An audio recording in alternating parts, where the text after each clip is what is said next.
Pagan Coffee Talk. If you enjoy our content, please consider donating and following our socials. Now, here are your hosts, Lady Alba and Lord Knight. Okay. So this I love. What is this topic? Lord Knight, folk magic. Get off my front porch. What is this? I love this. We're going to talk about this. Okay. Back in the day, me and Lord Oswin had a friend named Tacoma. Okay. Who used to work in one of the voodoo stores in New Orleans. One of the offbeat stores. Okay. You with me? Yep. So he was sitting there one night working with some substances. All right. And it was near the time for the store to close. This kid runs in saying he's cursed and blah, blah, blah. Being young and in the 90s, we know what kind of state we're talking about. Right. Tacoma reaches up, grabs a bag, goes, here, go burn this. You'll be fine. Okay. They go out, party, to the point where they go straight back to the store and open it back up the next morning. Ooh. Okay. In walks this kid with matted hair, smelling like rotten eggs. Oh, no. Tacoma had given him sulfur. He piled himself into a closet and burnt this stuff all night. Oh, no. He looks at Tacoma and goes, thank you. That's all I wanted to come back and say. Thank you. You helped so much. And turns around and leaves. Holy moly. Are you going to tell me this is the only time any witch ever freaking did this? And then you got these folklore people not wanting to deal with the subject of, are you sure it wasn't just somebody pissing somebody else off? And it got stuck. I mean, I know some messed up local folklore that requires you to bull a cat alive and some other stuff to dedicate yourself to witchcraft. Okay. Which nobody's going to practice or do. But my point is... Hold on. Let me see if I'm understanding everything you're saying here. Are you talking about how a lot of folklore magic was created specifically to make people feel better when nothing was wrong to begin with? Yes. Okay. Yeah. I mean, we all know that one person. I need a nerve. Europeans have been obsessed with the evil eye for so long, and it feels like to me the evil eye seems cyclical. Like every so many years, it kind of pops back up and becomes fashionable again. But yes, I mean, what is it really? It's a fear. It's a boogeyman. Right. It's an adult boogeyman. And it's funny because all cultures do it. Yes. All traditions do it, right? Most commonly, we hear people blame the devil. Right. But there's an irony. In the Christian faiths, it seems like you blame the devil. You go pray a lot because you have to counter those effects. But there's no physical, tangible... thing. No, nothing. There's no, how do I get rid of him? Right. Then walks in all the pagan faiths. Right. Be it voodoo, be it Santeria, be it, I mean, and I'm talking about the ones that are closely tied to Christianity too, where there's a lot of crossover. And what happens? It becomes more of a physical act. Burn this thing, bury this thing, eat this thing, do this thing. Right. To rid yourself. Right. And again, witch, old, cranky, arthritis. This is the 15th person that's came to me for a freaking love spell. Here's what you're going to do. You're going to go down here and blah, blah, and some complicated thing. I will never hear from anybody else again. Hysterical. I want to be left alone. Hysterical. Or I want the one person who come back goes, I did exactly what you told me to do. How do I learn how to do more? Right. That person goes, oh, now, darling, now you coming with me. You know. So again, how do we separate this behavior from folklore? Well, I'm going to try to pull it up here because this is really funny. There is a group in Charlotte called Charlotte Witches. It's a Facebook group. And This is so funny that you say that, because every now and then somebody pops up and goes, I need a love spell. Who can give me a love spell? And it's like, it's crickets. Nobody replies. Nobody engages that individual. Or if they do, right, it's very funny. It's you can tell it's somebody who's new and way too enthusiastic to try to be helpful, you know. So one woman, you know, kind of replied back, I sell them in my shop under spell kits. Okay, that's interesting. Another person said, this is great. This was the answer that ended the conversation. Okay. Albeit it was a very short conversation to begin with. The only love spell I know that works is one done in yourself for yourself. Love yourself. Then others will love you. You will be open to love. Magic cannot remove free will of another. And I went, touché. Golf clap for you, Audrey, whoever you are on this Charlotte Witches group. I was like, yes, finally. And what I loved about it was, and I kind of do feel bad, right? Because the few people that popped up prior and were like, oh, I sell them, or oh, you can buy them, or go to this shop, she just shut that shit down. Mm-hmm. She, without saying it, she basically said, your love spells are bullshit. Yeah, it was amazing. But you're right.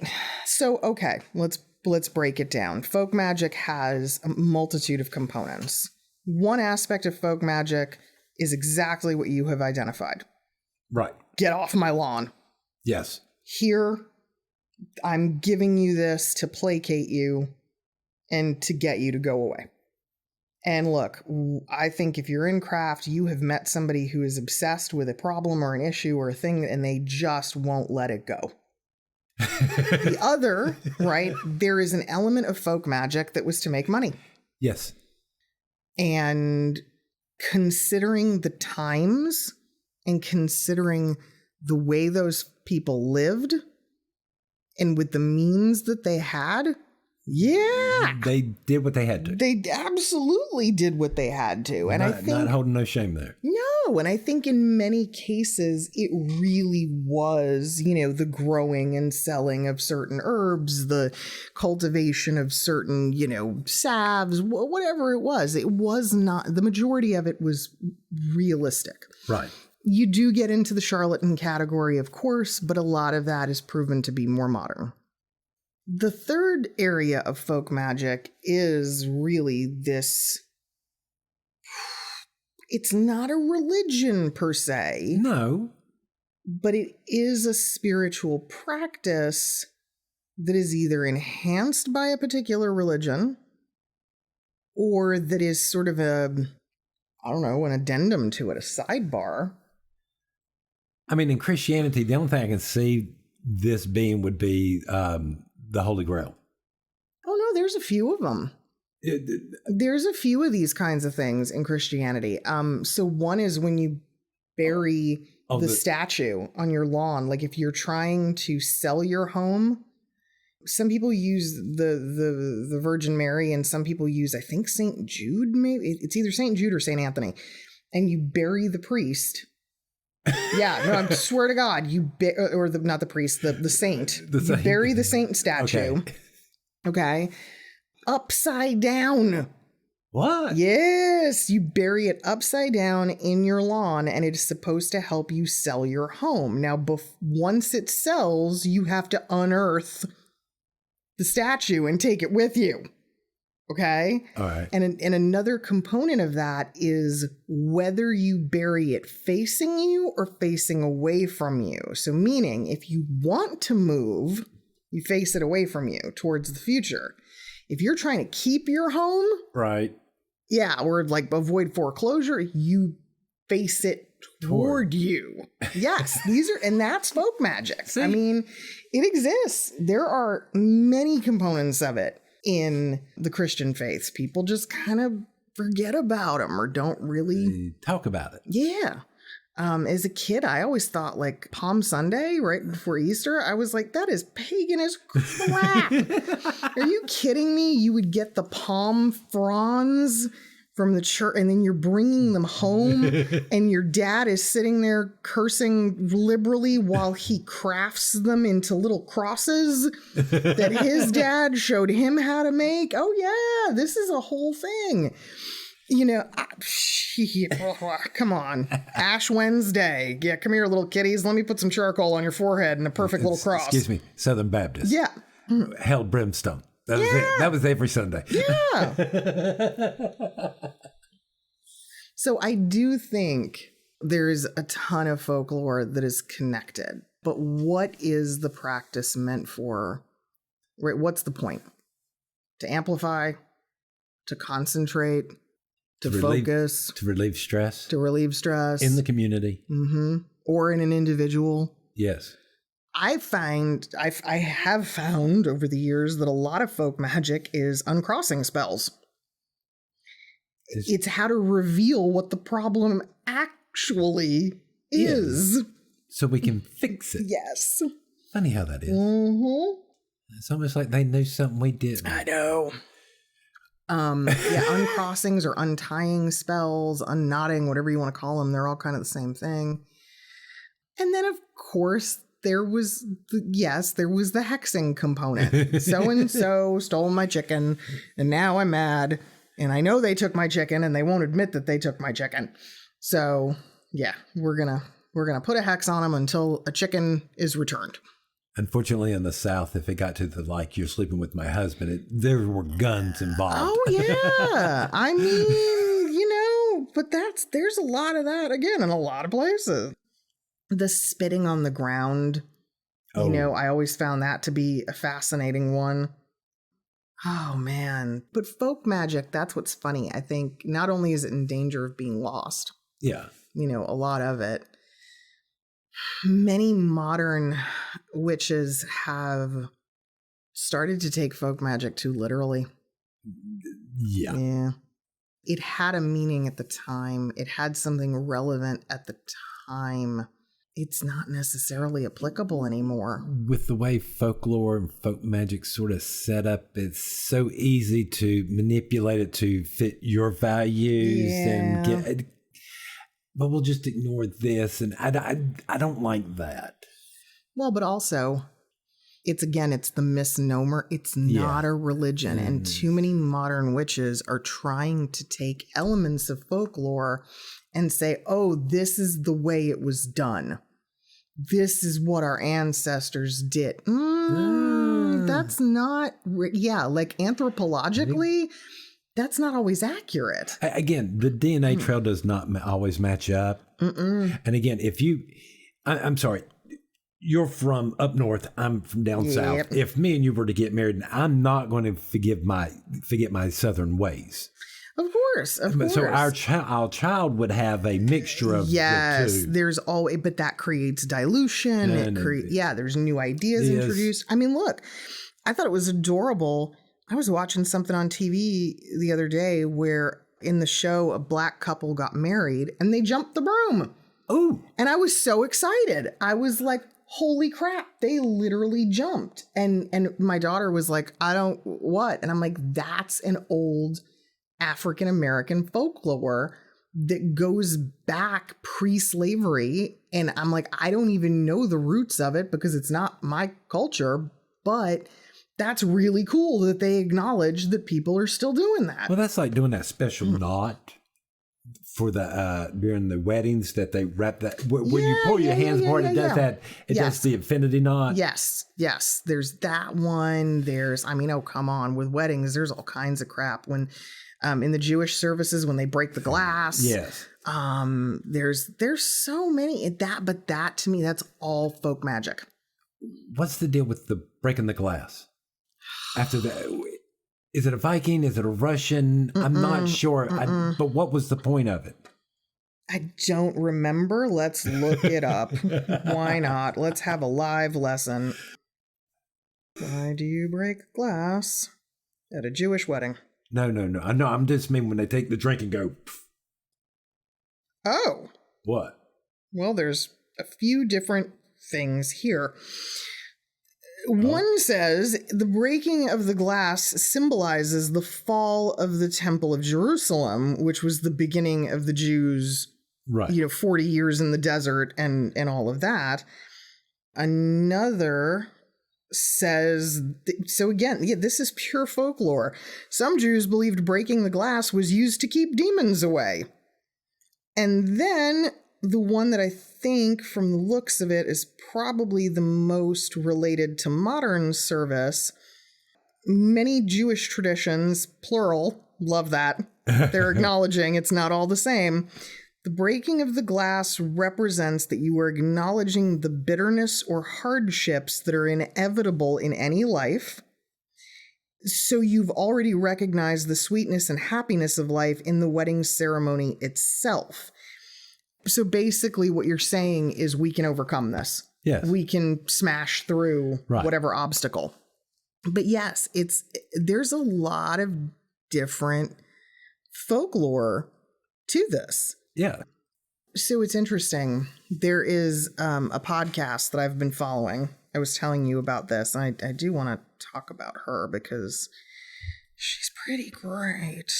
So it's called Angela's Symposium. Yes. And you can find it everywhere. Oh, this is the Italian girl. Yes. But, so she's brilliant. So yes. Angela Pucca, she's a PhD. She has a doctorate. Yes. And her entire podcast is dedicated to the academic study of witchcraft, paganism, folk magic, and the like. And she takes a very intellectual standpoint. She does often, give peeks into the fact that she might be a practitioner, but that's not the focus. The focus is on what is accurate, what is anthropologically correct, what is academically correct. And so she interviews a lot of different people from different faiths. Well, one of the topics of discussion that she brings up a lot, because yes, she is Italian, is strega. Right. And basically how strega, as we think of it in this country and as it has been defined by Raven Grimassi, is bullshit.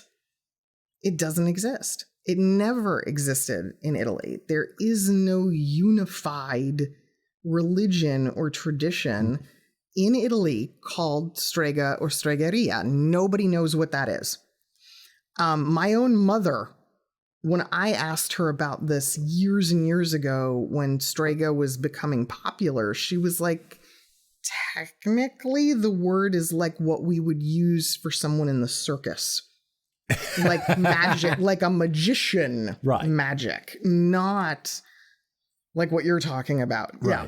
Because unfortunately on the podcast before I've described that your main focus was always strega. Yeah, but it is in the sense that I have simply taken from my own family, my own heritage, my own relatives who are still in Italy, right, and pieced together different things. I call it strega because that's the name people know. Right.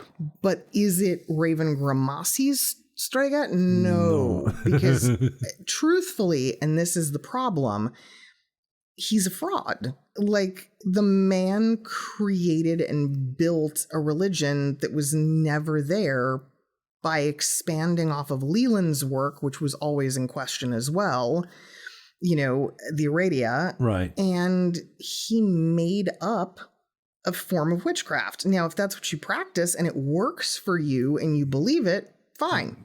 That's cool. But just know its origins are not accurate. For him to say that it is the defining, whatever you want to call it, folk magic of Italy is pure crap. And she exposes this quite often. But that's really the key, is that it's a country where you have a lot of folk magic in little pockets. And is some of it similar? Sure. People move. They don't stay in the same place, kind of like Celtic mythology. Yes, it's exactly. It's sort of just all over the place. But look, it's not any different than if you've been to a lot of covens, if you've been to a lot of rituals, you'll always go, well, it's sort of the same. It's similar. I mean, it's not what we do. I'm not I kind of get what's going on here, but it is different. It's exactly the same as that. I'm not going to go out into the parking lot and douse myself in gas and set myself on fire, but it's weird, but okay. It's like recipes, right? It's the same thing.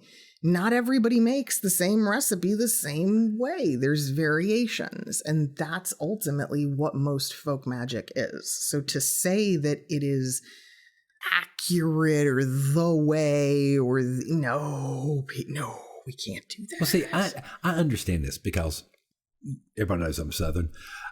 One day, Lord Oswin loves my mother's potato salad. Okay. All right. Loves it to death. So I called her up and I was like, can I get the recipe for the potato salad? I'm actually going to make you laugh real quick. I'm going to sidebar you for 1 second. Lady Santana. Oh, God. Tasted that potato salad. And I thought she was going to levitate.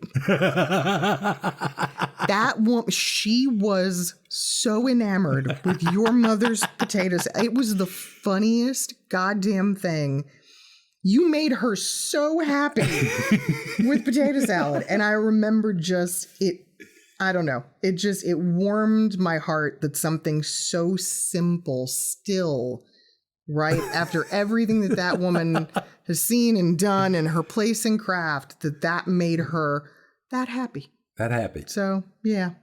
Anyway, so you got Mom's potato salad recipe. I got a recipe, and Lord Oswin prints it up, walks into the kitchen. This is not a recipe. What are you talking about? Well, your mom sent this for the potato salad. I looked at it. I said, okay, yeah, that looks about right. Uh-oh. There's no measurements. This is a list of ingredients. Yes, that's it. Just get me the ingredients.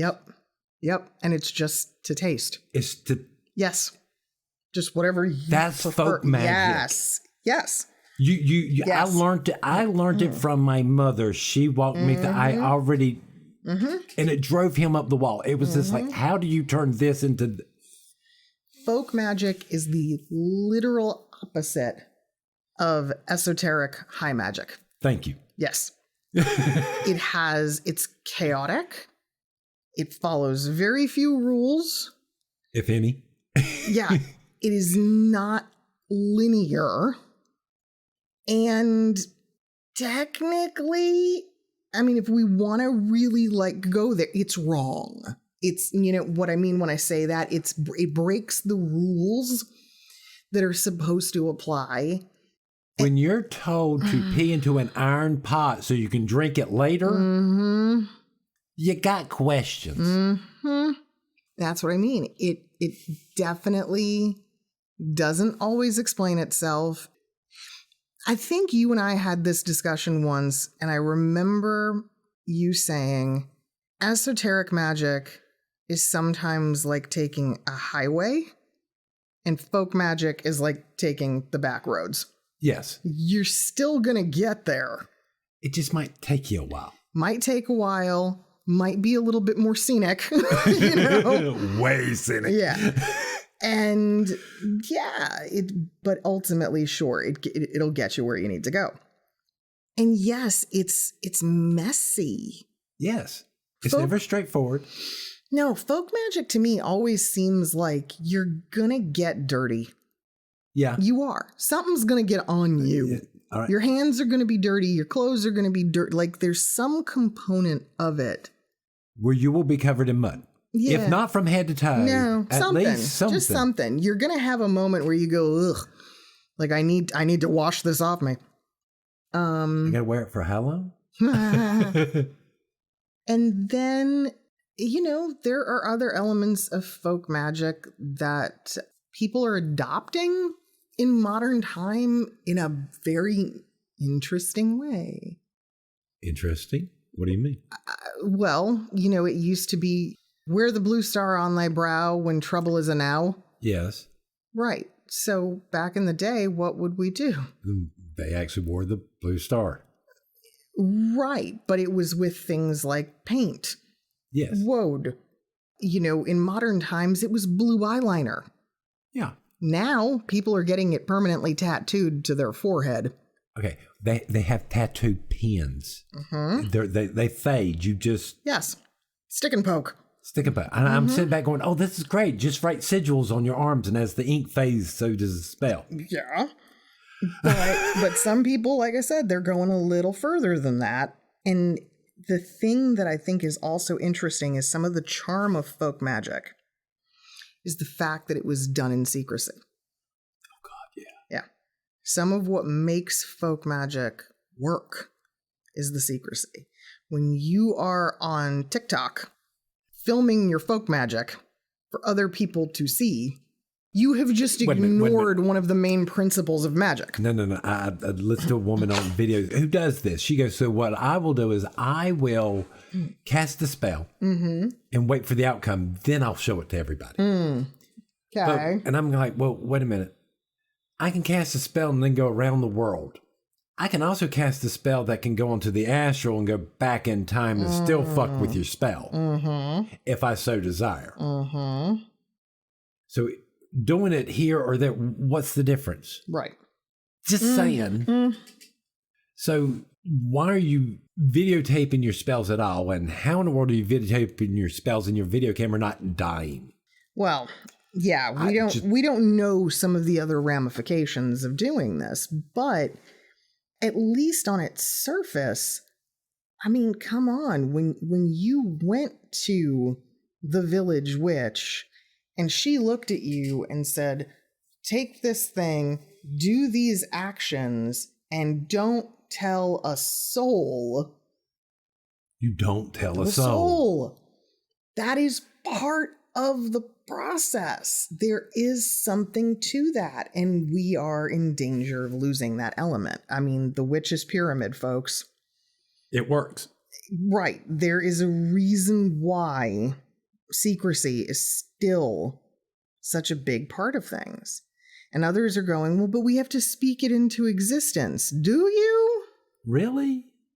Manifestation can happen in a lot of different ways. I don't think it's necessary for everyone to know everything you're doing. Yeah. At all times. Yeah. Some things should be kept private. Yeah. Again, I blame social media. I mean, this is the problem, right? Everybody's got to show what they had for breakfast this morning. Like, nobody cares. First of all, I remember when we first started seeing commercials for Twitter when it first came out, and it was, "Dad, quit texting me. I know you're on the porch." Yeah. Everybody thought that's what it was going to be, but now it's turned into this. Yeah, everything is oversharing. And I don't even start me on witch talk. Or Wikipedia, my personal favorite. Wikipedia. Yeah, Wikipedia. Because it exists. It's a thing. Is it a thing? Yeah. I've seen that. Oh, it's pretty funny. It's adorable. I mean, I give credit to whoever built it because it's brilliant. I mean, the name is like they nail on the head. Like, come on. But yeah, I think there's aspects of folklore that people are just automatically assuming and not sitting there going, well, wait a minute. Are we sure? Well, and here's the other thing. It's time to start asking because the people that knew about it ain't getting any younger. And if we as modern pagans assume the reason why our grandmother, grandfather, aunt, whomever did that particular thing, we're in danger of losing the information. We're in danger of losing something that might be critical. Well, I mean, it's the same thing we've been preaching about. That's the ends of the roast. Yeah, I know. I always think of that story. Cutting off the ends of the roast. That's just fit in the pan. Fit in the pan. But yeah, if we don't ask, we don't know. And that's where a lot of herbalism gets lost. A lot of traditional medicines get lost. Well, no, there's a... I'm mad at myself because I was too young and the generation my family was coming out of the farming. So there was a lot I didn't learn. And now as an older man, I'm having to relearn going, oh my God, what was that? I know there was something. Yep. What did we used to put in the hole when we buried this particular plant to help fertilize it? Yeah. Yeah. And now I can kick myself because I know it. I know it. Same. I don't know too many people that aren't guilty of that. We want to do differently than our parents, and then we cycle back, and then we end up going, God, I can't remember this, that, or the other. What was I thinking about? You know, one of my favorite things is, those books that are like, Mom, tell me your life story, or Dad, tell me all about you, and they're really cool because basically you give it to, somebody, let's say over the age of 60, and it's a prompted process for them to reveal stories from their life or information or things that they want to pass down. Brilliant, lovely concept. I want somebody to make that book specifically for pagans. So it's basically like a prompted book of shadows for people who never wrote it down to begin with, for folklorists. So you can go, here, tell me about this or that. And the book kind of guides the process, and they write it in. Yeah. And they just fill in the blanks. That way we can get a little bit more of that local folklore. Yep, absolutely. Because ultimately, these are not people who had books of shadows. They were not even practitioners of our faith. If you ask them, they're a completely different religion. Yeah. But yet they'll tell you all sorts of, crazy ways to make your roses bloom 3 times bigger than anybody in the neighborhood, because you sprinkle cinnamon on them or something stupid. I don't know. Whatever it is. No, I've seen them Southern ladies with the recipes for the they vicious. But it's wild. It really is. It's why, and yes, it's the same way. There's a coveted recipe, right? In somebody's family that you're like, I'm gonna get that recipe. I'm gonna get it. I'm gonna get them to, because they don't want to part ways with it, because guess what? You're not ready yet. And you will, in their mind, they're like, oh my God, you're gonna make a mockery of my recipe. You're not gonna do it right. But then the person who gets it, right? The person in the family who's like, I got it. I have Aunt Jenny's pumpkin pie recipe, right? It's like a big celebration. But we should be treating folklore the same way. We should be trying to get that recipe before it disappears. That's my take on it. But please, don't mistake it for craft, because it's not. It's a separate thing. Yes. There may be elements, sure, but folk magic is its own animal. It's a lovely animal. Yes, it moves its own way, and and every culture has it. That's what's wild. Every single one. Yeah, I would say there's more folk magic in the world collectively than any other type. Yeah, because I love the contradictions where in this folklore you do this, it gets rid of something, but if in this one you do it, you get it. Yes, and you're like. And both sides are like, oh, no, it works. What I find funny is, are they on opposite ends of the planet where the polarities are switched? Because then it would make sense. That's probably true. Oh, man. Wouldn't that be funny? All right. Is it time for more coffee? Yes, it's time for more coffee. Okay. Thanks for listening. Join us next week for another episode. Pagan Coffee Talk is brought to you by Life Temple and Seminary. Please visit us at lifetempleseminary.org for more information, as well as links to our social media: Facebook, Discord, Twitter, YouTube, and Reddit. We travel down this trodden path, a maze of stone and mire. Just hold my hand as we pass by a sea of blazing pyres. And so it is the end of our days, so walk with me till morning breaks. And so it is the end of our days, so walk with me till morning